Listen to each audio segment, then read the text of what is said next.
महाकारुणिक तथागत सम्यक बुद्ध भगवान बुद्धांनी प्राप्त केलेला शाश्वत धर्म, धर्मावर आढळून असलेला पूजनीय भिक्खू संघ यांना शिवा संचापना, तसेच परमपूज्य बोधिसत्व डॉक्टर आंबेडकर यांना सुद्धा शिवा संचापना आणि उपस्थित असलेले श्रद्धावान उपासक उपासिका यांना मंगल. तर आजचा भाग आहे 7वा खंड. या असं नाही सर, कोणता खंड आहे? सॉरी, 4था भाग आहे. 4था भाग आहे भगवान बुद्धाचे मित्र आणि चाहते. तर एक पहिलं प्रकरण आहे धनंजनी ब्राह्मणेची भक्ती. आता तथागताचे पुष्कळ मित्र आणि चाहते होते. त्यात धनंजनी सुद्धा होती. तर ती एक भारद्वाज नावाच्या ब्राह्मणाची पत्नी होती. तिचा पती तथागताचा तिरस्कार करत होते, पण धनंजनी ही भगवान बुद्धाची भक्ती करत होती. तिच्या भक्तीचा उल्लेख करणे योग्य आहे. तर एकदा भगवान बुद्ध राजगृहाजवळील वेळुवनातील कलकंद निवा विहारात राहत होते. त्यावेळी एका भारद्वाज कुलातील ब्राह्मणाची धनंजनी नावाची ब्राह्मणे पत्नी आपल्या पती समवेत राजगृहात राहत होती. म्हणजे भारद्वाज आणि त्याची पत्नी, तिच्या पत्नीचं नाव काय? धनंजनी. हे कुठे राहत होते? राजगृहामध्ये राहत होते. तिचा पती तथागताचा तीव्र विरोधक होता. पण धनंजनी मात्र बुद्ध धर्म आणि संघ यावर दृढ श्रद्धा होती, म्हणजे पक्की श्रद्धा होती. या त्रिरत्नाची स्तुती करण्याचा तिचा प्रघात होता. जेव्हा जेव्हा ती असे श्रवण करू लागे तेव्हा तिचा पती कान झाकून घेत असे. आता ती जे धनंजय ब्राह्मणांचं जेव्हा बुद्धं शरणं गच्छामि धम्मं शरणं गच्छामि अशा पद्धतीने म्हणायची, तेव्हा तिचा पती काय करून टाकायचा? आपले कान बंद करून टाकायचा, म्हणजे कान झाकून ठेवून द्यायचा. तर अशा पद्धतीने ते भगवान बुद्धाची उपासिका होती, म्हणजे भक्ती होती. पण तिचा पती कसा होता? विरोधक होता. आता एकदा त्याच्याकडे पुष्कळचे ब्राह्मण भोजनावर यायचे होते. आता एकदा त्याच्याकडे ते ब्राह्मण भोजनासाठी येणार होते. तेव्हा त्याने तिला विनंती केली की दुसरे काही हवे ते कर, पण भगवान बुद्धाची स्तुती करून अभ्यागतांना दुखवू नको. म्हणजे जे काही आपल्या घरी पाहुणे येतील त्यांना तुम्ही दुखवू नको, असं त्या आपल्या पत्नीला सांगितलं. पण असले वचन देण्यास धनंजय तयार नव्हती. तेव्हा खजीराने केळ्याचे तुकडे जसे करतात तसे तुझे करीन अशी धमकी त्याने तिला दिली. आता त्याने सांगितलं की इथं जे पाहुणे लोक आले तर पुन्हा तर तुझं असं काय म्हणजे भगवान बुद्धाची स्तुती करतील तर ती अशी करू नको असं पहिल्यांदा विनंती केली. पण तिने अशा पद्धतीने कोणतेही वचन दिल्यामुळे त्याच्या पतीने काय म्हटलं, तर तू जर तसं करशील तर मी काय करीन, जसं केळाच्या तुकडे कसे करतात आपण केळं कवटाने कसे तुकडे करतात त्या काळाचे झाडाचे, तसे तुझे तुकडे करून टाकेल अशा पद्धतीने म्हटलं. तर अशा पद्धती म्हटल्यानंतर ती आत्मबलिदान करण्यास तयार झाली आणि अशा प्रकारे वाक्य स्वातंत्र्य राखून तिने बुद्ध स्तवनाच्या 500 गाथावयास आरंभ करण्याचा त्या ब्राह्मणाचे विनिश्चयासह पराजय मान्य केला. तर अशा पद्धतीने कुठलंही वचन त्याला दिलं नाही. तर जे काही मला गाथा माहिती ते काही वचन माहिती किंवा अशा पद्धतीने म्हटलं, पण जे काय करायचं ते करून टाक अशा पद्धतीने ते आपल्या पतीला म्हटलं. आता अशा पद्धतीने भोजन पात्रे, आता ते काय जे ब्राह्मण आहेत त्या भारद्वाज ब्राह्मणाच्या घरी जे काही पाहुणे होते की जे काही मंडळी होते ते भोजन करासाठी आले आणि भोजनकडे आल्यासाठी त्यांच्यासाठी पात्र वाढण्यात आले. पात्र वाढण्यात आल्यानंतर आता त्या भोजन सुद्धा वाढण्यात आलं. त्याच्यासोबत एक सोनेरी चमच सुद्धा त्यांना भोजन करण्यासाठी ठेवण्यात आले आणि अशा पद्धतीने ते अतिथी भोजनासाठी बसले. आता अतिथींना भोजन वाढताना तिची प्रभावी भावना जागृत झाली, म्हणजे त्या धनंजय ब्राह्मणाची भावना काय झाली? जागृत झाली आणि मध्ये वेळुवनाकडे तोंड करून तिने त्रिरत्नाचे श्रवण केलं, म्हणजे त्रिरत्नाला वंदन केलं. तर अशा पद्धतीने भोजन वाढता काय झाला, तिला भगवान बुद्धाची स्तुती करायला लागली आणि ते भगवान वेळुवनाकडे तोंड करून तिने काय केलं? त्रिरत्नाचा वंदन करायला लागले. आता अशा पद्धतीने वंदन करायला लागत असताना आपण अपमानित झाल्याची स्थिती पाहून, म्हणजे ते जे अतिथी आले त्यांना असं वाटले की आपल्याला अपमानित अतिथी पानावरून सुटले. अशा पद्धतीने त्या पाहुण्याला वाटलं की आपल्याला अपमान झाला इथं आलो आहे ना. आणि एका नास्तिकेच्या उपस्थितीने अपवित्र झालेले अन्न चुकून टाकून ते चालले केले. अशा पण त्यांनी म्हटलं की आपण एका नास्तिकाच्या घरी जेवण करायला आलो अशा म्हणून ते उठून गेले आणि तिथं चुकून वगैरे निघून गेले त्या भोजनावरती.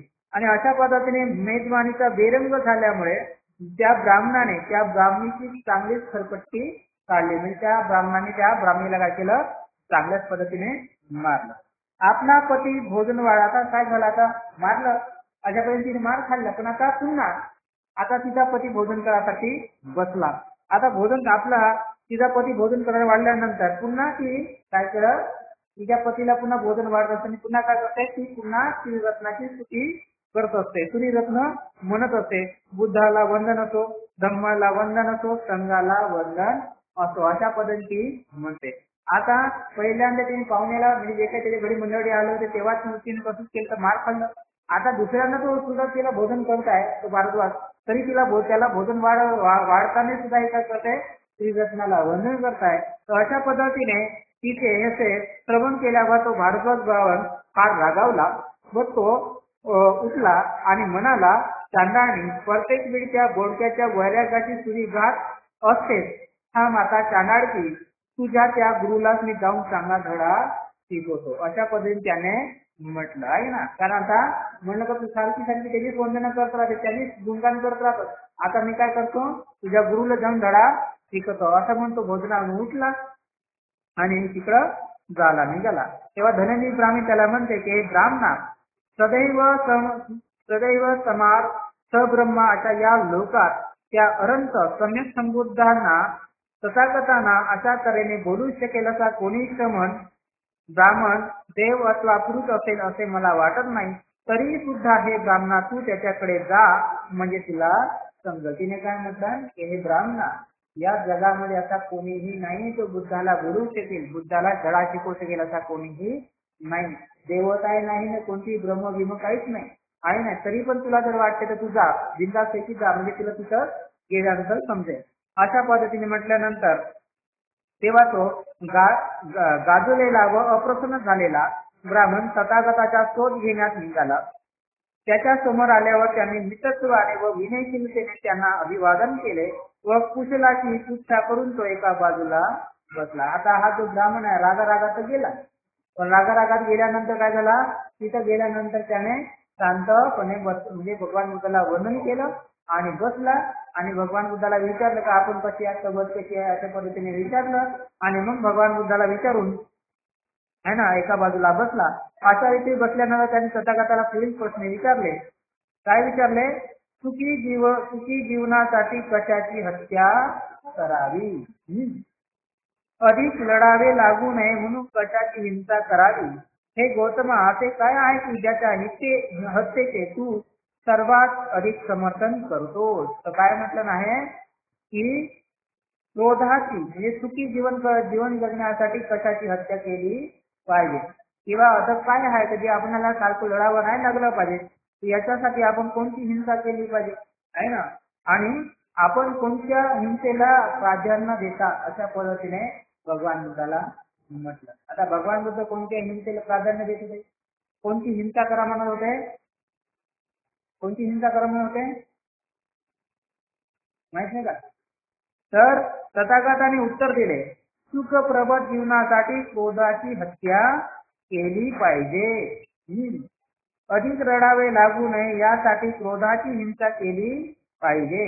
हे ब्राह्मणा, ज्याचे मूळ विचारी आहे, ज्याचा परिणती संतापास आहे आणि ज्याचा प्राण घातकी आहे, माधुर्य आहे, अशा क्रोधाची श्रेष्ठ जननाने अशा प्रकारे हिंसेची प्रशंसा केली आहे. भविष्य काळ अधिक शोक करावा लागू नये म्हणून त्या क्रोधाची तू हिंसा कर. अशा पद्धतीने भगवान बुद्धांनी त्याला सांगितलं क्रोधाची हिंसा केली पाहिजे. अधिक काळ आपण दुःखात नाही गेलो पाहिजे, अशा पद्धतीने आपण क्रोधाची हिंसा केली पाहिजे. तथागताच्या ज्या उत्तराचे महत्व जाणून तो भारद्वाज ब्राह्मण म्हणाला, भगवान, खरोखरच अद्भुत, खरोखरच अद्भुत अशी पडलेली वस्तू कोणी उभी करावी आणि जे प्रचंड आहे ते प्रकट करावे, अथवा मार्गभ्रष्टाला योग्य मार्ग दाखवावा, किंवा ज्यांना नेत्र आहेत त्यांना बाह्य वस्तू दिसाव्यात आणि म्हणून अंधारात दीप प्रज्वलित करावा. तसा नाना प्रकारे भगवान बुद्धाने आपला सद्धम्म मला सांगितलं आहे. भगवान मी बुद्ध धम्म संघ याचा आश्रय स्वीकारतो. मी गृहश्रमाचा त्याग करून प्रवचित होण्याची इच्छा व्यक्त करतो. अशा प्रकारे धनंजय केवळ भगवान बुद्धाची भक्तच राहिली नाही तर तिने आपल्या पतीलाही भगवान बुद्धाचा भक्त बनवला. तर अशी भगवान बुद्धाची जी भक्ती नव्हती ती स्वतःच भक्ती नाही तर तिने आपल्या पतीलाही भगवान बुद्धाचा काय बनवला? भक्त बनवला. आता विशाखेची दूध श्रद्धा. तर अंग देशातील गदी नगरीतील विशाखा जन्मली होती. तिच्या पित्याचे नाव धनंजय आणि मातेचे नाव सुलोचना होते. एकदा सेल ब्राह्मणाच्या निमंत्रणावरून पुष्कर भिक्षूसह तथागत गदी नगरीत गेले. विशाखा ही त्या ब्राह्मणाची नात असून ती त्या वेळी 7 वर्षाची होती. जरी विशाखाचे वय केवळ 7 वर्षाचे होते तरी तिने आपले पितामह मंडक याच्याकडे भगवान बुद्धाच्या दर्शनाची इच्छा प्रकट केली आणि मेंढकाने तिला अरुज्ञा देऊन 500 सहचारणे, 500 दासी, 500 रथ सोबत देऊन बुद्धाच्या दर्शनासाठी तिला पाठविले. आपण रथ काही अंतरावर थांबवून ती भगवान बुद्धाच्या जवळ पायी गेली. आता जिथपर्यंत ते रथ होते त्या रथावरती बसून गेली, नंतर ती पायी गेली है ना. भगवान बुद्धाने तिला धम्म उपदेश केला आणि ती त्याची उपासिका बनली. आता त्यानंतर पंधरवड्यात मेनकाने भगवान बुद्ध आणि त्याचे अनुयायी यांना दररोज आमंत्रण करून भोजन दिले. तर अशा पद्धतीने त्यावेळी भगवान बुद्धाला कोण केलं? विशाखाचा वडील होता ना, त्याने रोज भगवान बुद्धाला काय करायचा? भोजन आणि विष्णू संघाला भोजन देत राहायचा. तर कालांतराने प्रसन्नित राजाच्या विनंतीनुसार बिंबिसाराने धनंजयाला जेव्हा कौशल देशात पाठवले तेव्हा विशाखाही आपल्या माता पित्यासह गेली आणि सांकेत येथे तिने वास्तव्य केले. आता हे कुठाली सांकेत मध्ये येऊन राहायला लागले. कोणाच्या निर्देशावरून? बिंबिसार राजाच्या आदेशावरून ते कौशल देशामध्ये सांकेत आहे त्या सांकेत मध्ये येऊन राहू लागले. सावतीचा एक धनी नागरिक निगार आपल्या पुत्रावधू याचा विवाह करण्याच्या विचारात होता. आता सावती मधला एक धनिक होता. त्या धनिकाने ज्याचं नाव निगार आहे तो निगार गाय त्याला एक पुत्र होता. त्या पुत्राचा लग्न करावा, त्या मुलाचा लग्न करावा असा विचारात होता आणि त्याने वधूच्या शोधासाठी काही लोकांना म्हणजे पाठवलं होतं. म्हणजे मुलगी पाहण्यासाठी काही लोकांना पाठवलं. ते लोक फिरत सांकेतला येऊन पोहोचले. एका सणाच्या दिवशी विशाखा सरोवरावर स्नान करण्यात जात असताना तिच्या दृष्टीत पडली. आता विशाखा तरुण झाली होती. तेव्हा तरुण झाल्यानंतर ती काही सणानिमित्ताने ती स्नान करण्यासाठी बाहेर गेली होती. तर त्या समयी पावसाची मोठी धार तर येतात विशाखाच्या सहचारणी आश्रयस्थानी थांबल्या. पण विशाखा मात्र नेहमीच्या गतीने चालत ज्या स्थानी हे दूत उभे होते तिथेच ती येऊन पोहोचली. तर अशा पद्धतीने हे जे लोक आहेत काय मुलगी पाहण्यासाठी गेले होते आणि मुलगी पाहण्यासाठी गेल्यानंतर काय झालं की पाऊस आल्यामुळे काय झालं ते एका आश्रमामध्ये थांबले आणि आश्रमात थांबल्यानंतर झालं काय विशाखा सुद्धा काय तिकडे गेली होती स्नान करण्यासाठी. आपल्या दासी सोबत ती येत होती. पण पाऊस आल्यामुळे काय झालं तर तिच्या सोबतच्या दासी काय झाला धावत पावसामध्ये बचवण्यासाठी गेल्या. पण विशाखा पावसासाठी बचवण्यासाठी गेली नाही. जसं चालत होती तसं चालत गेली आणि कुठे गेली? जिथं जे लोक मुलगी पाहण्यासाठी आले होते त्या जिथं थांबले होते त्याच ठिकाणी चालत जाऊन तिथं थांबली. कारण पावसापासून आता अशावर थांबल्यानंतर त्यांनी तिला विचारले तू धावत जाऊन आपले कपडे का बाचवले नाही है ना. ती म्हणाली तिच्याजवळ खूप कपडे आहेत पण ती जर धावत असती तर कदाचित तिच्या अवयवाचा अपाय झाला असता. म्हणजे काही तिला इजा झाली असती है ना आणि तिथं तो अवयव बदलणे असहाय्य ठरले असते आणि विक्रीसाठी असलेल्या मालासारखी अविवाहित करण्याची स्थिती असते त्यांना विद्रूप राहून चालत नाही. तर जसं एखादी माल विक्रीसाठी खेचला जाते तसाच मुली सुद्धा असतात. तर एखादी विद्रूप मुलगी राहिली किंवा एखादी अपंग शरीर आली तर तिला चांगला वधू भेटणार नाही. तर तिच्या सौंदर्याच्या आधीच प्रभावित झालेली ती मंडळी तिच्या बुद्धिमत्ताने आणखी भरावून गेली आणि तिला पुष्प गुच्छ दिला आणि विवाहाच्या प्रस्तावाचे प्रतीक म्हणून तिने ती स्वीकार केला.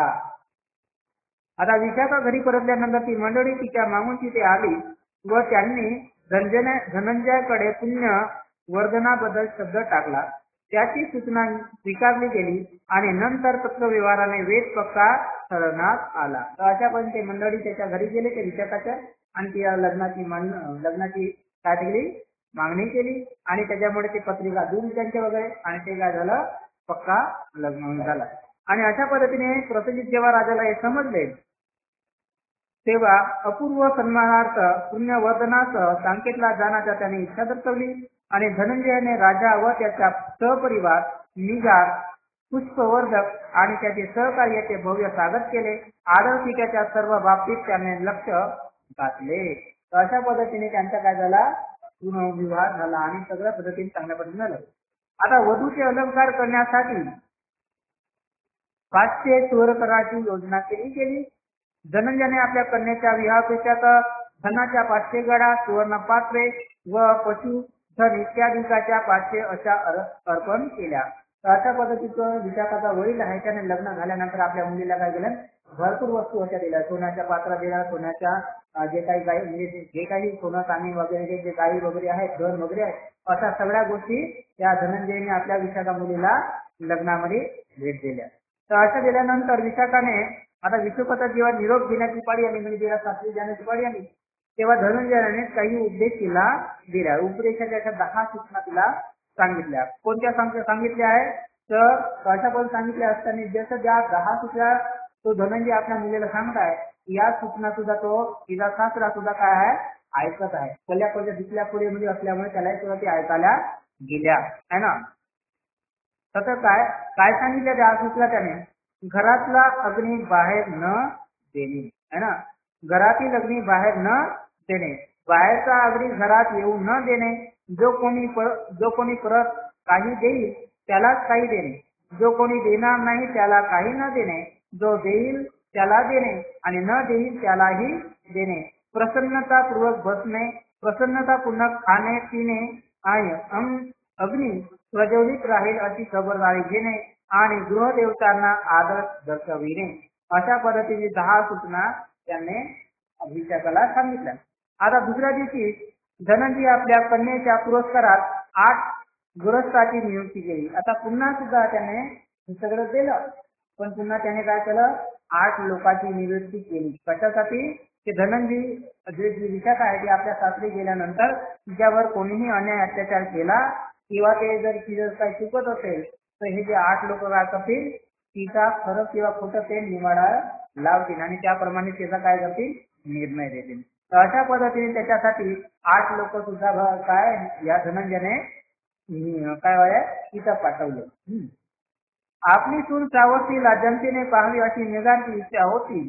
आपल्या रथात उभी राहून विशाखेने जेव्हा श्रावस्तीचा प्रवेश केला तेव्हा रस्त्याच्या दुर्फतात जनता उभी होती.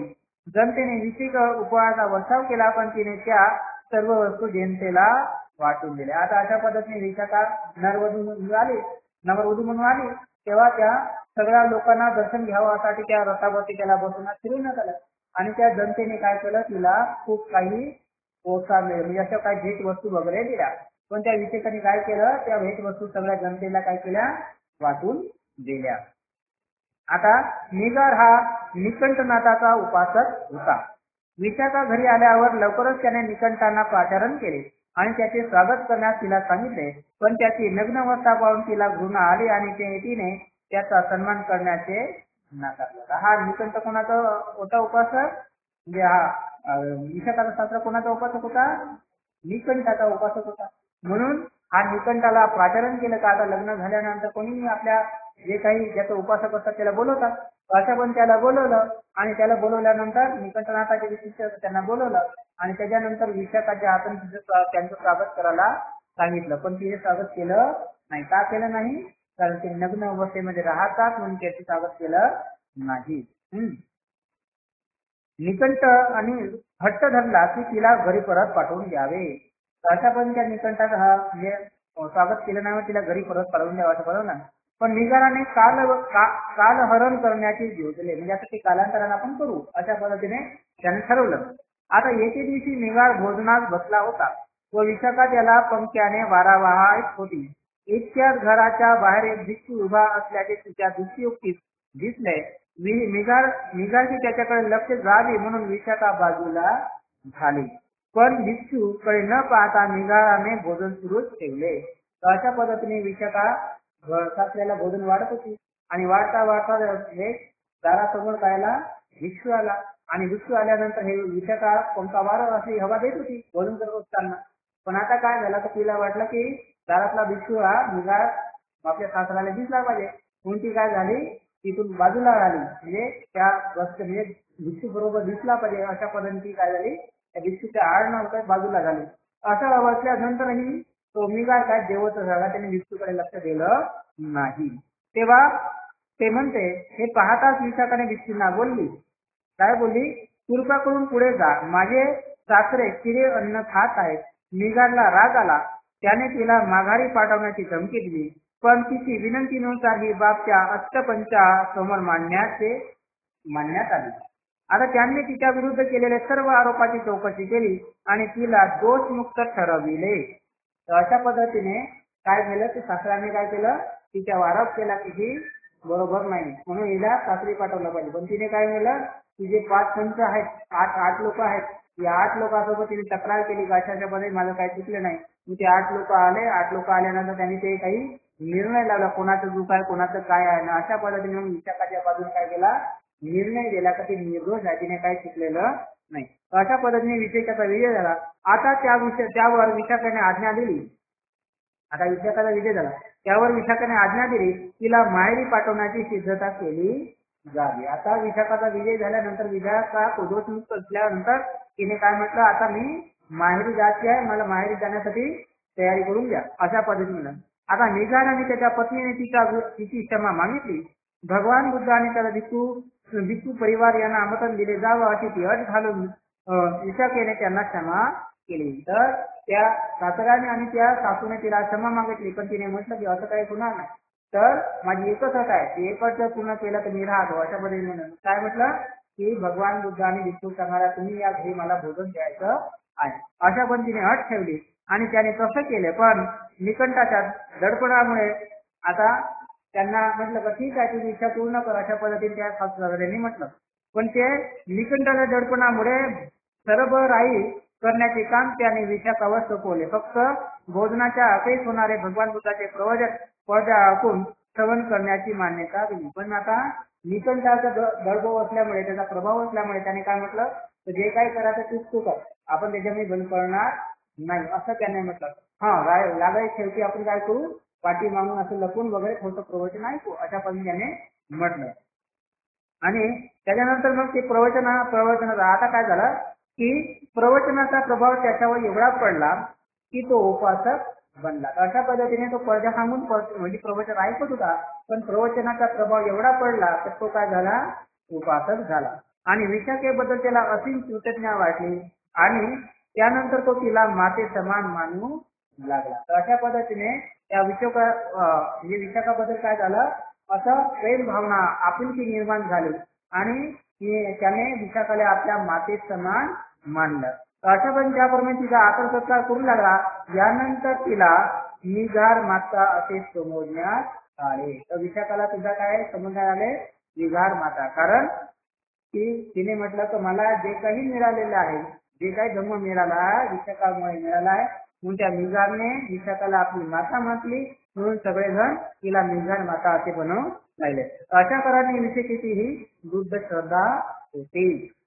आता मलिकेची श्रद्धा. आता जेव्हा तथागत बुद्ध श्रावस्तीच्या जेतवनामध्ये राहिले होते तेव्हा एका गृहस्थाचा एकुलता एक स्त्रीय पुत्र निधन पावला होता. त्यामुळे त्या गृहस्थाने आपला व्यवसाय व खाणे पिणे सोडून दिले होते. तो दररोज स्मशानभूमीत जाई आणि मोठमोठ्याने विलास करी. हे लाडक्या मुला तू कुठे आहेस, तू कुठे आहेस. तो शोकग्रस्त पिता भगवान बुद्धाकडे आला व अभिवादन करून एकाकडे बसला. आता अशा पद्धतीने एक व्यक्ती आहे, त्याचा मुलगा मरण पावला. आणि तो मुलगा म्हणून पावल्यामुळे त्याला खूप दुःखी झाला आणि अशा पण रोज तो संतानात जाई आणि सारखा लढत बसे. पण अशा करता करता एक दिवस तो भगवान बुद्धाच्याकडे आला. प्रवचन ऐकण्यासाठी तो बसला. आता अशापर्यंत बसल्यानंतर तो शोकग्रस्त पिता भगवान बुद्धाकडे आला, अभिवादन करून एकाकडे बसला आणि शून्य मग्न निर्विकार व आत्माने प्रयोजन न जाणणाऱ्या त्याच्या अवस्थेकडे पाहून तथागत त्याला म्हणाले की तुझी अवस्था ठीक नाही, तुझे मनही स्थिर नाही. तर अशा पद्धतीने भगवान बुद्धांनी त्याला पाहिलं की तुझं मनही स्थिर दिसत नाही, तुझी अवस्थाही ठीक दिसत नाही. अशा पद्धतीने म्हटल्यानंतर त्याने सांगितलं, माझा एकुलता एक लाडका पुत्र मरण पावला असता माझे चित्त कसे स्थिर राहू शकेल, अशा पद्धतीने त्याने सांगितलं. मग भगवान बुद्धांनी म्हणलं, होय सद्गुरूचा आपले प्रियजन आपले प्रियजन दुःख, शोक, वेदना, व्यथा व कष्ट यास कारणीभूत होतात, है ना. तो गृहस्थ रागावून म्हणाला, काय म्हणाला, असे कोण म्हणू शकेल तेथे आपले प्रियजन आपल्याला आनंद आणि सुख देतात. तर भगवान बुद्धांनी काय म्हटलं, आपले प्रियजन आपल्याला काय देतात, दुःख, शोक, वेदना व कष्ट देण्यास कारणीभूत असतात. असे म्हटल्यानंतर त्या गृहस्थाने म्हणलं, काय म्हणलं, तेच आहे, असं नाही. आपले गृहस्थ आपले प्रियजन काय करतात, आपल्याला आनंद आणि सुख देतात, असं त्या माणसाने म्हटलं. आणि असं बोलून तो भगवान बुद्धाचा धिक्कार करून तो रागाने उठला आणि निघून गेला. आता जवळपास काही जुगारी जुवा खेळत होते, त्या गृहस्थाकडे तो गेला. त्या आता जे काही जुवारी खेळणारे लोक होते त्याच्याकडे हा गृहस्थ गेला आणि श्रवण गौतम आपली शोककथा आपण कशी सांगितली त्यावर त्याला काय उत्तर दिले व आपण रागावून तिथे कसे निघालो हो त्यांना ते सांगितलं. तर अशा पण त्या माणसाने काय सांगितलं, तर त्या जुवारी माणसाला सांगितलं का आपण कशा पद्धतीने तिथे गेलो, कशा पद्धतीने भगवान बुद्धाने आपल्याला म्हटलं आणि सगळी कथा त्याने सांगितली. आता सांगितल्यानंतर त्या जुगारी सुद्धा म्हटले की तुमचं म्हणणं अगदी बरोबर आहे. आपले प्रियजन हे आपल्या आनंदाचे व सुखाचे उगमस्थान आहे. त्या गृहस्थाला ते जुगारी आपल्या मताचे असल्याबद्दल त्याला बरे वाटले. आता हळूहळू बातमी ही काय झाली, सर्व राजाच्या अंतपुरापर्यंत येऊन पोहोचली, आहे ना. आता ही बातमी पोहोचल्यानंतर राजाने मलिकेला सांगितले की तुझे श्रमण गौतम म्हणतात की प्रियजन दुःख, शोक, वेदना, व्यथा व कष्ट यास कारणीभूत होतात. आता त्या राजाने काय म्हटलं नाही, तुमच्या गुरुनं असं बोललं नाही, म्हणजे भगवान बुद्धाने असं म्हटलं नाही. काय म्हटलं नाही की आपले प्रियजन दुःख, शोक, वेदना आणि व्यथा व कष्ट याचे काय असतात, कारणीभूत असतात, असे म्हटलेलं आहे तुमच्या गुरुनं. असं म्हटल्यानंतर त्या राणीने म्हणलं, महाराज जर तथागत असे म्हणले असतील तर ते खरंच आहे, सत्यच आहे, अशा पद्धतीने म्हटलं. आता राजा म्हणला की मलिके, तू जसा एखादा शिष्य गुरुच्या प्रत्येक वचनाला होय बोलतो असे म्हणून तू मान्यता करतो आहे, तसे श्रमण जे जे बोलतात ते जर तथागत बोलले असतील, श्रमण जसे गौतम बुद्ध जे बोलतात म्हणजे तथागत असे बोलतात तसे ते राष्ट्र असे बोलून तू मान्यता दर्शवित आहे. तर मल्लिके नरझेन आता अशा पद्धतीने काय म्हणतात राजाने म्हणजे केलंय की जसं गुरु म्हणतात आणि गुरुच्या प्रत्येक शब्दाला त्याला शिष्य काय म्हणतो, होकारातील उत्तर देतो. तशा पद्धतीने तू जसं आहे, जसं गुरु काहीही म्हणा तू होच म्हणतात, अशा पद्धतीने म्हणून त्या मल्लिकेला म्हणतात चालती हो म्हणून जा चालती, अशा पद्धतीने म्हणून तिला म्हणतात. तर अशा पद्धतीने काय म्हणून त्याला की जशी एखादी गाय असते तर गायीच्या मागे जसं वासरू लागते तशाच पद्धतीने तू आपल्या गुरुच्या मागे जसं बोललं तसं होच म्हणतात, त्याच्यामुळे काही माहिती नाही दिली आहे ना. अशा पद्धतीने त्याने आपल्या राणीला बोललं आणि असं बोलल्यानंतर त्या मलिकाने काय केलं, नलिध्यान ब्राह्मणाला प्राचारण केलं म्हणजे बोलवलं आणि सांगितले की भगवान बुद्धाकडे जा, आपल्या वतीने आपल्या शिष्टाचारात प्रणिपात कर, त्याचे कुशल विचार आणि जे म्हणतात ते जे सांगतील ते जाते ते खरे आहे का याची चौकशी कर. आता जे सांगतात मी जे प्रश्न सांगतो तो प्रश्न जाऊन त्यांना विचार आणि जे सांगतील ते तू काय कर ऐकून मला ये आणि जे काय बोलतील ते तसेच्या तसे मला नीट सांग, अशा पद्धती म्हणाली. राणीच्या आज्ञेच्या परिपालनाप्रमाणात ब्राह्मण निघाला आणि तथागताकडे जाऊन त्याने ते तसे बोलले की काय असे त्याने विचारले. तर भगवान बुद्धाला तो त्या मलिकेने काय केला, एक ब्राह्मण पाठवला आणि भगवान बुद्धाने काय म्हटलं आहे, खरंच असं म्हटलं तर नाही म्हटलं, तर अशा पद्धतीने तू त्यांना जाऊन विचार आणि जे काय उत्तर सांगतील ते जशाच्या तसं येऊन मला सांग असं म्हटलं. आणि त्या ब्राह्मणाने सुद्धा तसंच राणीप्रमाणे गेले आणि तथागताशी ते विचारले आणि त्यांना क्वेश्चन विचारून त्याच्या बाजूला बसले आणि दिसल्यानंतर त्यांनी त्यांना विचारले, काय म्हटले की तो जो प्रश्न आहे की आपले प्रियजन आपल्या दुःखाचे कारणीभूत असतात का, हा जो प्रश्न होता तो प्रश्न त्या ब्राह्मणाने भगवान बुद्धाला विचारला. तेव्हा भगवान बुद्ध म्हणाले, होय ब्राह्मणा, आपले प्रियजन आपल्या दुःख, शोक, वेदना, व्यथा व कष्ट देतात, हा आहे पुरावा. हा मी पुरावा देतो आहे. तर काय आहे, आपले प्रियजन आपल्या दुःखाला कारणीभूत आहे त्याचा मी पुरावा देतो असं म्हणून भगवान बुद्धांनी त्याला सांगितलं. श्रावस्ती एकदा श्रावस्तीने एका स्त्रीची माता मरण पावली. शोक विळूक होऊन ती वेड्यासारखी ती रस्त्यावर भटकू लागली आणि माझी आई तुम्ही पाहिलीच का, माझी आई पाहिलीच का असे प्रत्येकाला विचारू लागले. तर पहिला पुरावा काय दिला की एका स्त्रीची आई मरण पावली आणि मरण पावल्यानंतर ती एवढं दुःखी झाली, एवढी शोकग्रस्त झाली, तर जिकड झाल्यानंतर ती वेडी होऊन गेली आणि ज्याला त्याला विचारते माझी आई पाहिली काय, माझी आई पाहिली काय, हा पहिला पुरावा त्यांनी भगवान बुद्धाने त्याला सांगितला ना.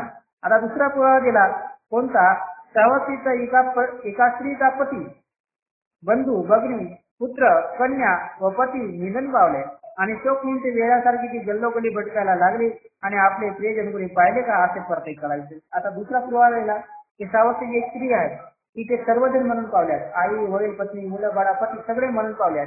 अशा पद्धतीने केल्या भगवान बुद्धांना सांगितलं, हे पहा की त्यानंतर ही स्त्री पहा की पाहिल्यानंतर काय झालं की ती स्त्री कशी वेडी झाली आहे आणि प्रत्येकाला विचारते की माझे प्रियजन पाहिले काय, माझे प्रियजन तुम्ही पाहिले काय, आई वडील पाहिले का, अशी सगळ्यांना विचारत ती फिरत आहे. अशा पद्धतीने शोकामुळे ती काय झाली आहे, वेडी झाली आहे. त्याच्यानंतर तिसरा पुरावा सांगला की गावातील एका गृहस्थाची माता, पिता, बंधू, भगिनी, पुत्र, कन्या व पत्नी निधन पावली. शोक वेळा होऊन तो वेळासारखा तो गल्लोगल्ली रस्त्यावरती भटकू लागला आणि आपले प्रियजन तुम्ही पाहिले का असे प्रत्येकाला. तिसरा पुरावा दिला, एक माणूस आहे, त्या माणसाचे सर्वजण मरण पावले, आई वडील पत्नी मुलं बाळ सगळे मरण पावले. तो वेळा झाला आणि जिकडं तिकडं तो सगळ्याला विचारत फिरतो माझे प्रियजन तुम्ही पाहिले का. अशा पण तिसरा पुरावा दिला. त्याच्यानंतर आणखी एक पुरावा आहे, श्रावस्तीत एक स्त्री आपली माहेरी गेली, तिच्या घरच्या मंडळीने पतीपासून तिला विभक्त करून तिला न आवडणाऱ्या दुसऱ्या एकाबरोबर तिचा विवाह करून देण्याची विचारात होती. तर अशा पद्धतीने एक स्त्री आहे, तिचे लग्न झालं होतं आणि ती माहेरी गेली. माहेरी गेल्यानंतर तिच्या घरच्या मंडळीने काय केलं की तिच्या दुसऱ्यासोबत लग्न लावून दिलं. तिला आवडत नाही अशा व्यक्तीसोबत तिचे लग्न लावून देण्याची काय केली, काहीतरी कुलबुल चालू होती त्यांची. तर अशा पद्धती हे असल्यानंतर तर तिने आपल्या पतीला ही गोष्ट सांगितली आहे ना. तिने काय केलं, ही गोष्ट सांगितली की माझ्या घरचे लोक दुसऱ्यासोबत लग्न लावून देतात असं तिने आपल्या पतीला सांगितलं. तर त्या पतीने काय केलं, तिच्या देहाचे 2 तुकडे केले आणि मग स्वतःही आत्महत्या केली, कारण जेणेकरून दोघेही एकत्र निधन पाहावे आणि त्यानंतर तर अशा पद्धतीने दोघांचंही निधन एकत्र व्हावं अशा पद्धतीने त्याने हत्या केली. म्हणजे त्या पत्नीची हत्या केली आणि स्वतःही मरण पावलं, कारण दोघेही आपण एकत्र मरण पावलं. तर अशा पद्धतीने एक 4थं उदाहरण दिलं. तर नैद्य ब्राह्मणा हे सर्व राणीला यथेच्छ कथन केलं. तर अशा पद्धतीने त्या ब्राह्मणाला भगवान बुद्धांनी 4 उदाहरण दिलं आणि तो ब्राह्मण हे सगळं कथन राणीला जाऊन सांगितलं.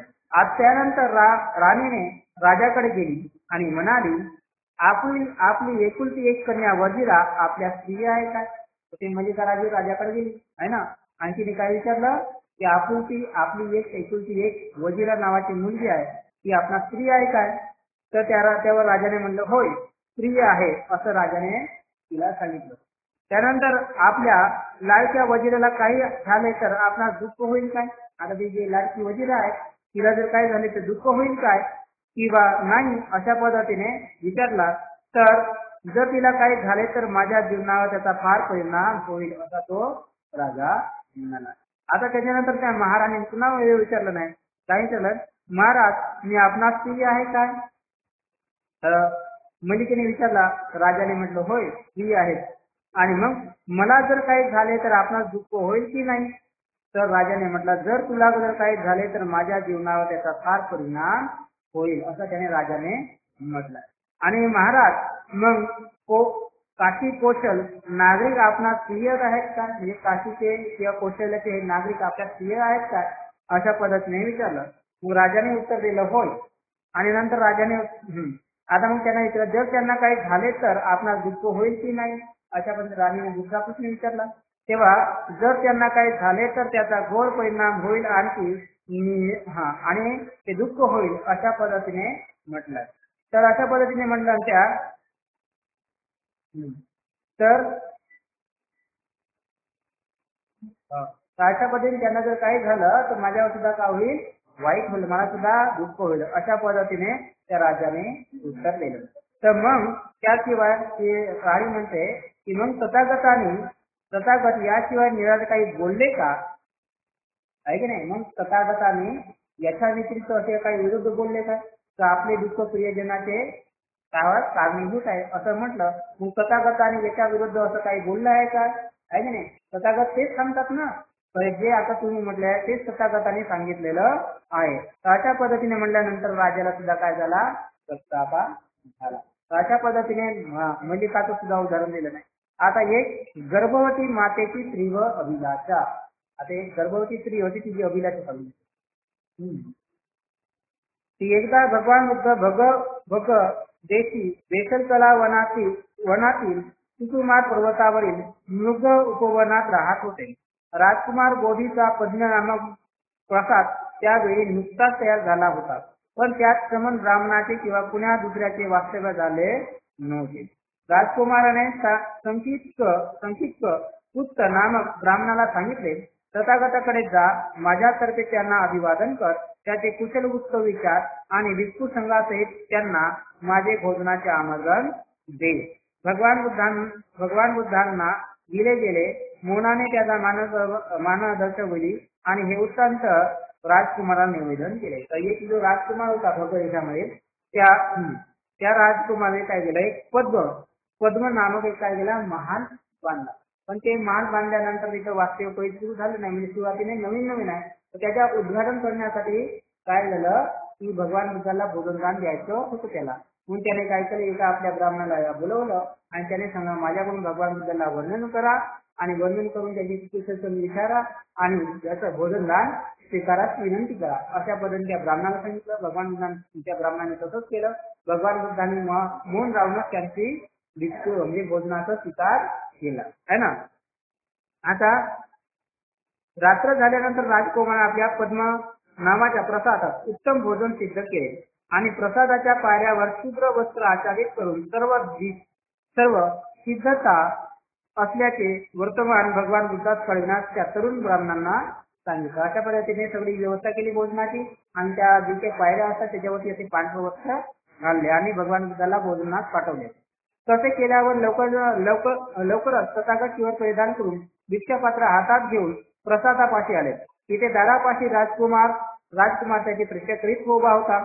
तथागत येताना पण राजकुमार त्यांना समोर गेला आणि अभिवादन करून त्यांना परिवारासह प्रसादाकडे परतला. तर अशा पद्धतीने पायऱ्याच्या पायथ्याशी तथागत निशब्दपणे उभे राहिले.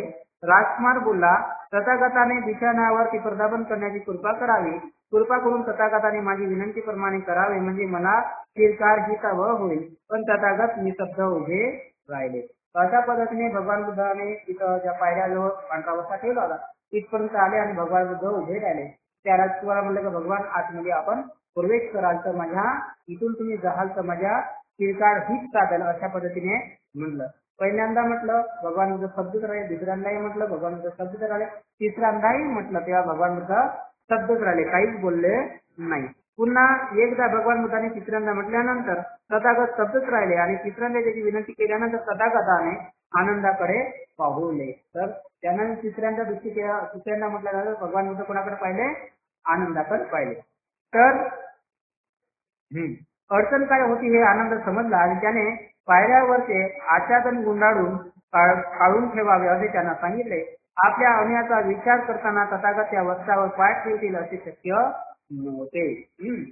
तर राजकुमाराने ते वस्त्रांना गुंडाळून ठेवण्याची आज्ञा केली व प्रसादाच्या वरच्या मजल्यावर तथागताने सिद्धता करण्यात गेली.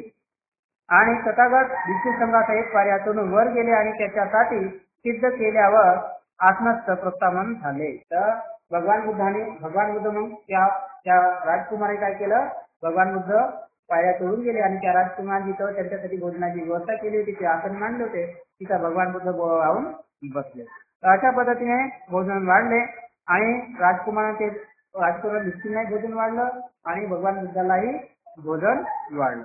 आता तथागताचे भोजन समाप्त झाल्यावर राजकुमार बोधी एका बाजूला आसनात बसला आणि त्यांना म्हणाला, भगवान, मला वाटते की सुखद साधनाने नव्हे तर अप्रिय साधनानेच खरे कल्याण प्राप्त केले पाहिजे. तर काय म्हणतात, सुखद साधनानेच नव्हे तर अप्रिय साधनानेच कल्याण केले पाहिजे, अशा पद्धतीने तो राजकुमार म्हणतो. तर भगवान बुद्ध म्हणाले, तथागत म्हणाले, काय म्हणाले, राजकुमारा, फार पूर्वी जेव्हा मला संबोधी प्राप्त झाली नव्हती तेव्हा तुझ्यासारखे माझे मत होते. त्यावेळी मी अगदी तरुण होतो. माझे केस काळेभोर आणि भरदार होते आणि तारुण्याच्या एल भरात माता पित्याच्या इच्छेविरुद्ध त्याच्या दुःख शोकाला न जुमानता मी केस व दाढी कापून इतवस्त्र परिधान करून संसाराचा त्याग करून गृहहीन संन्यासी पत्करला. सत्य वेचन करण्यासाठी आणि अनुपम शांतीचा मार्ग शोधण्यासाठी मी संन्यास स्वीकारलो होतो. पण आता माझे मन निराळे झाले आहे. जर मना एखाद्याला धम्म समजला तर सर्व दुःखाचा नाश कसा करावा हे त्याला समजेल. राजकुमार बोलला, किती अद्भुत आहे हा धम्म, किती अद्भुत आहे हा धम्म. अशा पद्धतीने स्पष्टीकरण हा समजण्यास किती सुलभ आहे, अशा पद्धतीने त्या राजकुमाराने म्हटलं. तेव्हा तरुण ब्राह्मण, त्याच्या बाजूला एक ब्राह्मण होता, संकीचा पुत्र राजकुमाराला म्हणाला, राजकुमार, आपण हे मान्य केले खरं आहे, म्हणजे भगवान बुद्धाचा धम्म चांगला म्हटला हे बरोबर आहे ना, पण आपण बुद्ध धम्म आणि संघ याचा आश्रय ग्रहण करण्याची तयारी दर्शवली नाही, म्हणजे त्याला संघाला शरण आलेले नाही आहे ना, अशा पद्धतीने असे म्हणू नका मित्रा. तर तो राजकुमार काय म्हणतो, त्याला असे म्हणू नका मित्रा, असे म्हणू नका. राजकुमार बोलला, कारण मी माझ्या मातेकडून असे ऐकले आहे की ज्यावेळी भगवान बुद्ध कौटुंबीच्या गोचिंबिरात राहत होते त्यावेळी गर्भवती अवस्थेला ती त्याच्याकडे गेली आणि त्यांना अभिवादन करून त्याच्याजवळ एका बाजूला बसली आणि ती म्हणाली की पुत्र अथवा कन्या जे काही गर्भ माझ्या उदरात त्या क्षणी आहे ते अजात गर्भ बुद्ध धम्म आणि संघ याच्या आश्रयकारीत आहे. भगवान बुद्धाचे अनुग्रह करीत त्या गर्भाला आदरणी आपला शरणागत उपासक म्हणून स्वीकारावा. तर अशा पद्धतीने त्याची आई गर्भधारणा असताना भगवान बुद्धाकडे गेली होती. भगवान बुद्धाला वंदन करताना म्हटलं की माझ्या पोटामध्ये जे काही आहे, मुलगा असो तो मुलगी असो, तो सुद्धा मी जसं वंदन येता बुद्ध धम्म संघाला वंदन तो सुद्धा काय वंदन येईल, शरण येईल, अशा पद्धतीने म्हटलं. तर आणखी एकदा भगवान बुद्ध हा भग देशातील सुषुमा पर्वतावरील भेदकलामध्ये राहत होते तेव्हा माझ्या दाईने मला त्यावेळी तथागता नेले आणि त्याच्यासमोर उभी राहून ती म्हणाली, हा राजकुमार बोधी बुद्ध धम्म आणि संघ याचा आश्रय स्वीकार करीत आहे. तर अशा पद्धतीने लहान असताना त्याच्या दासीने सुद्धा नेलं होतं, तेव्हा सुद्धा तिने म्हटलं की हा जो बोधी राजकुमार आहे हा बुद्ध धम्म संघ हा संघाला काय शरण येत आहे, अशा पद्धतीने त्याने म्हटलं. त्याच्यानंतर आता मी स्वतः तिसऱ्यांदा आश्रय स्वीकारित आहे आणि तथागताने विनंती करीत आहे की मला या जन्मी उपासक म्हणून त्यांची स्वीकृत करून घ्यावे, म्हणून अशा पद्धतीने मला उपासक म्हणून मला स्वीकार करावा, अशा पद्धतीने. आता केनियाचे स्वागत. आपण येथे सेल नावाचा एक ब्राह्मण राहत होता. तो 3 वेदांत पारंगत होता, तसेच व्याख्यासहित कर्मकाळाचा पंडित, शब्दशास्त्र युक्तिशास्त्राचा तज्ञ व पाचवी विद्या व जो इतिहास त्यात निर्माण होता. तो व्याकरण जाणत असे, कटक शास्त्र तसेच महापुरुषाची लक्षणे ओळखणे त्यातही तज्ञ होता. त्याच्यापाशी 300 तरुण ब्राह्मण होते ज्यांना तो वेदमंत्र शिकवत असे. आता केनिया नावाचा अग्निपूजक ब्राह्मण हा सेलच्या अनुप्रिय होता. आपल्या 300 शिष्यासह सेल त्याच्याकडे गेला. त्यावेळी तिथे अग्निपूजक निरनिराळ्या उपक्रमात व्यक्त होते व स्वतः केनिया मेजवानीची खास व्यवस्था करण्यात गुंतला होता. हे पाहताच ब्राह्मण केनिया म्हणाला, हे सर्व काय चालले आहे, की विवाह विवाह विवाह भोजनाची तयार आहे की यज्ञाची काय? मगध मॅरेज बिंबिसार सहपरिवारात उदयी भोजनात येणार आहे की काय? तर ही विवाह तयारीची ही विवाह भोजनाची तयारी नाही किंवा राजाच्या मेजवानीचीही नाही, पण ही एक मोठा यज्ञ आयोजित आहे. कारण श्रीमंत गौतम आपल्या भिक्षाटनासाठी यातले 1250 भिक्षूसह आपण येथे आले आहे. तर अशा पद्धतीने जो केनिया नावाचा जो व्यक्ती होता, एक राजासारखा व्यक्ती होता, तो काय करत होता, तिथे खूप मोठी मेजवानी म्हणजे खूप मोठं भोजन बनवत होता, ती तयारी करत होता. आता हा सेल नावाचा ब्राह्मण त्याच्याकडे 3 शिष्य होते, तो तिथं आला आणि हा त्याचा मित्र होता, मित्र म्हणजे जवळ उपासक होता. तर अशा पद्धतीने तिथं आल्यानंतर त्यांना पाहिलं, हा मोठ्या तयारीमध्ये लागला होता, मोठ्या कार्यक्रमाच्या तयारीमध्ये लागला होता आहे ना. तर अशा पण त्याला वाटलं काय तर काय झालं, एखादा विवाह होत आहे की राजाचा संस्कार होत आहे, तर त्याच्यासाठी एवढी मेजवानी लावली अशा पद्धतीने त्याने विचारलं. तेव्हा त्याने सांगितलं की इथं कोणाचं लग्न नाही आहे आणि राजाचं भोजन वगैरे नाही आहे. तर श्रमण गौतम आपल्या भिक्षाटनासाठी 1250 भिक्षू संघ तो इथं आलेला आहे. श्रमण गौतमाच्या बाबतीत अशी कीर्ती प्रसिद्ध आहे की ते सम्यक संबुद्ध आहेत, म्हणून त्यांना भिक्षू संघास उदयी भोजनास निमंत्रण केले आहे आणि ही मेजवानी सिद्धता दिसते हे त्याच्यासाठी आहे, अशा पद्धतीने त्याने सांगितलं. तेव्हा सेल म्हणाला, केनिया तू त्यांना सम्यक संबुद्ध असे समोरली आहेस काय? आहे नाही. तर केनियाने तिला विचारलं की तू त्यांना सम्यक संबुद्ध म्हटलं आहेस का? अशा पद्धतीने म्हटल्यानंतर त्या केनियाने म्हटलं, होय, मी खरोखरच त्यांना असे म्हटलेले आहे, मी तसे म्हटलेले आहे, मी त्यांना सम्यक संबुद्ध म्हटलेले आहे. अशा पद्धतीने हे केनियाची सुद्धा स्वागत आहे. आता राजा प्रसिद्धाची स्थिती. आता एकदा भगवान बुद्ध श्रावस्तीत अनाथपिंडकाच्या गेटवनामध्ये राहत होते. त्यावेळी कौशल नरेश प्रचंडित एका लुटबुटच्या युद्धामध्ये विजय झाला होता, म्हणजे छोट्या मोठ्या लढाईमध्ये तो काय झाला, विजय झाला होता. आपला हेतू साध्य करून परतताना उद्याजन पोहोचल्यावर तो तिथे वळला आणि जिथपर्यंत रथ जाऊ शकेल तिथपर्यंत तो रथात जाऊ लागला व पुढे तो पायाने उद्यानात चालू लागला. तर हा जो प्रसिद्ध राजा आहे, याने कुठल्या तरी युद्ध करण्यासाठी गेला, छोटं मोठं युद्ध होतं लहान, युद्ध करण्यासाठी गेला आणि युद्ध करत असताना परत येत असताना काय केलं त्याने जेतवनाकडे आपला रथ वळवला आणि जिथपर्यंत रथ जाते तिथपर्यंत तो रथात बसून गेला आणि तिथून मग पायी चालत भगवान बुद्धाकडे गेला. आणि तिथे गेल्यानंतर त्या खुल्या हवेमध्ये शतपावले करीत म्हणजे असं पायाने चालत चालत त्या वनामध्ये गेल्यानंतर कौशल नरेश पत्नीच्या भिक्षूकडे गेला आणि म्हणाला, आता तिथे काय भिक्षू होते आहे ना, त्या वनामध्ये भिक्षू होते, त्या भिक्षूला जाऊन म्हणाला की घंटे या समय अनंत समय संबुद्ध तथागत बुद्ध कोणत्या स्थळी आहे. म्हणजे त्या वनामध्ये जाऊन त्या भिक्षूला त्याने विचारलं की आता भगवान बुद्ध कुठं आहे, अशा पद्धतीने विचारलं. आणि बनते याच कोणत्या स्थळी आहे, मी त्याचे दर्शन घेऊ इच्छितो. महाराज आणि त्या भिक्षूने सांगितलं, महाराज त्याचा निवास पलीकडे आहे, दरवाजा बंद आहे, आपण न घाबरता शांतपणे तिकडे जा, वऱ्हाडात प्रवेश करा, खोकल्यासारखे करा व दरवाजाची कडी वाजवा, तथागत दार उघडतील, अशा पद्धतीने त्यांना सांगितलं. आणि त्यांनी त्याचप्रमाणे केलं. प्रतिनिध राजा त्या निवासाने गेले, खोकल्यासारखं केलं व त्यांनी दरवाजाची कडी वाजवली आणि तथागताने दार उघडलं. आणि मग प्रतिनिध राजाने निवासात प्रवेश केला आणि तथागताना त्याने शिष्टाचार वंदन केलं आणि त्याच्या पदकमलाचे चुंबन घेतले व हाताने ते परतिले आणि आपल्या आगमनाची सूचना दिली. अशापर्यंत प्रतिनिध राजा गेला. प्रतिनिध राजा त्याने काय केलं, भगवान बुद्धाला वंदन केलं, त्याच्या पायाचे चुंबन घेतले आणि स्वतःच्या हाताने तिथं परते सुद्धा तुम्हाला वंदन केलं. आणि वंदन केल्यानंतर भगवान बुद्ध तो सांगतो की राजा मी कौशल नरेश प्रसिद्ध राजा आहे, अशा पद्धतीने सांगितलं. मग भगवान बुद्धाने त्याला विचारले, पण महाराज या देहात असे काय वैशिष्ट्य आहे की आपण इतक्या गाढ मानवतेने या देहभावनाची वंदना करीत आहात. अशा पद्धतीने भगवान बुद्धाने त्याला विचारलं की राजा या शरीरामध्ये असं काय आहे की तुम्ही या देहाची तुम्ही पूजा करत आहात. अशा पद्धतीने भगवान बुद्धाला त्यांनी विचारलं. तर अशा पद्धतीने आपण आता इथं